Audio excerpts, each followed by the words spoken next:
Triangle PQR and triangle XYZ are similar and their areas are respectively 64 square centimeters and 121 square centimeters. If YZ equals to 15.4 centimeters, then the length of QR is in centimeters. Triangle PQR మరియు triangle XYZ రెండు సరూప త్రిభుజాలు మరియు వాని వైశాల్యములు వరుసగా 64 square centimetres మరియు 121 square centimetres. YZ equal to 15.4 centimetres అయిన QR కొలత ఎంత అన్నాడు. మరి యాక్చువల్గా ఇది ట్రయాంగిల్ సంబంధించినటువంటి సిమిలర్ ట్రయాంగిల్ సంబంధించినటువంటి ఫార్ములా మనకు సిమిలర్ ట్రయాంగిల్ సంబంధించినటువంటి ప్రాబ్లం మనకు మరి ఏదైనా చేయొచ్చు అంటే మనకు ఇక్కడ రెండు త్రిభుజాలు ఏదైనా ఇచ్చాడు స్వరూపాలు అని చెప్పని ఇచ్చాడు అనమాట. మనకు ఒక కండిషన్ ఉంది. మరి ఫస్ట్ డ్రా చేసుకుందాము. డయాగ్రామ్ డ్రా చేసుకున్నానంటే ఇది PQR అని చెప్పి తీసుకున్నాను అనుకోండి. ఇది వచ్చేసి XYZ అని చెప్పి తీసుకుంటాము. XYZ అనమాట. XYZ అని చెప్పి తీసుకున్నానంటే దీని ఏరియా వచ్చేసి ఎంత 64 అన్నాడు. దీని ఏరియా వచ్చేసి 121 అన్నాడు.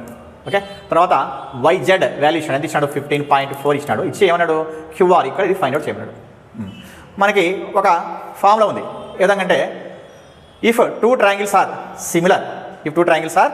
సిమిలర్ దెన్ రేషియో ఆఫ్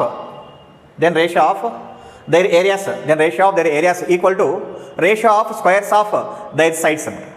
మరి ఒక సిద్ధాంతం, ఒక థీరం ఏ విధంగా ఉందంటే రెండు త్రిభుజాలు స్వరూపాలు అయితే వాటి వైశాల్యాల నిష్పత్తి వాటి భుజాల వర్గాల నిష్పత్తికి సమానం అని చెప్పి ఉందన్నమాట. అంటే ఏ విధంగా రాస్తాం మనం అంటే area of triangle PQR by area of triangle XYZ అనమాట ఈక్వల్స్ టు ఏమన్నా రాయొచ్చు? వీటి సైడ్స్ ఒకటి తీసుకుందాం. ఇది QR YZ కాబట్టి ఈ రెండు సిమిలర్ కదా మనకి ఇక్కడ. అంటే ఈ రెండు కరస్పాండింగ్ సైడ్స్ అయితే అనమాట. అంటే అనురూప భుజాలు అయితే కాబట్టి ఏం రాస్తాం ఇప్పుడు? వీటి వర్గాల నిష్పత్తికే అంటే మీ QR స్క్వేర్ బై ఏమరాయొచ్చు? YZ స్క్వేర్ అనమాట. ఇప్పుడు ఇది తీసుకున్నాం. ఏరియా ఆఫ్ ట్రయాంగిల్ PQR ఎంత ఉంది? 64 ఉంది. నెక్స్ట్ ఇది 121 ఉంది. ఇదేం రాయొచ్చు? QR by YZ whole square రాసుకోవచ్చు మనం. నెక్స్ట్ 64 బై 121 ఈక్వల్స్ టు ఈ రూట్ ఈ స్క్వేర్ ఇటువైపు అవుతుంది రూట్ అవుతుంది అనమాట. ఇప్పుడు ఏం రాయొచ్చు? QR అట్లే రాస్తా. YZ అంటే ఎంత ఉంది? 15.4 ఉంది. మరి ఇది ఏం రాయొచ్చు? 64 అంటే ఇది 8 అవుతుంది. ఇది వచ్చేసి ఎంత? 11 అవుతుంది. 121 కాబట్టి 11 అవుతుంది. నెక్స్ట్ QR ఈక్వల్ టు 15.4 అని చెప్పి రాయొచ్చు. నెక్స్ట్ QR ఈక్వల్స్ టు ఏమవుతుంది? ఇటువైపు ఇట్లా క్యాన్సిల్ చేయొచ్చు. 11 1 11 అంటే పాయింట్. నెక్స్ట్ 44 11 4 44 ఎంత?